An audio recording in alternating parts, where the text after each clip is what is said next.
Some of the NSA's techniques were described in a New York Times article Wednesday, detailing how the agency implanted malicious software in nearly 100,000 computers worldwide. According to the article, the agency made use of a secret technology that enables it to enter and alter data in computers, even if they are not connected to the internet. These techniques are far different than the way the NSA used to gather information, says James Andrew Lewis, a cybersecurity expert in Washington. NSA has had a problem about 15 years ago, which was that the way that they collected intelligence had changed almost overnight.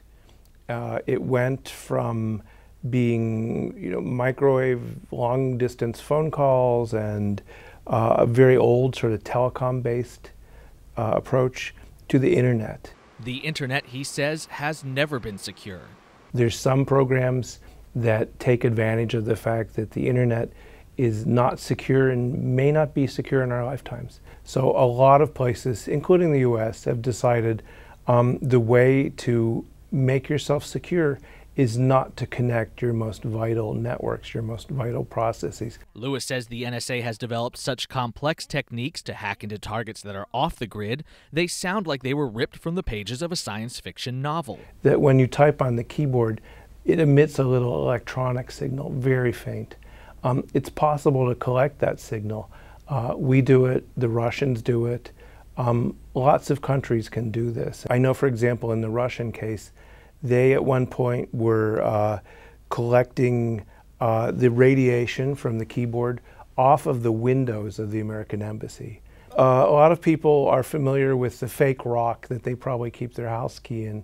For decades, intelligence agencies have been using fake rocks. Suppose you could build a really sensitive receptor, and it would be about this big.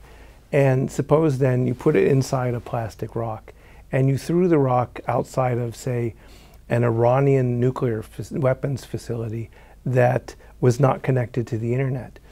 Guess what? You're in. This spy game, Lewis says, has been going on for more than 100 years, and it's not just the United States doing it. One of the solutions that people came up with when they found out they were being listened to was to encrypt their messages. And then you get into a race. Can I break the encryption?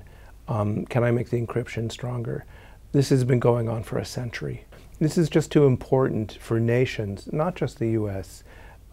It's too important for any major power to say, I will give up on signals intelligence. They all collect it, and they'll all keep collecting it in the future. As the technology gets more and more advanced, Lewis says he does not expect this spy game to stop. Brian Allen, VOA News, Washington.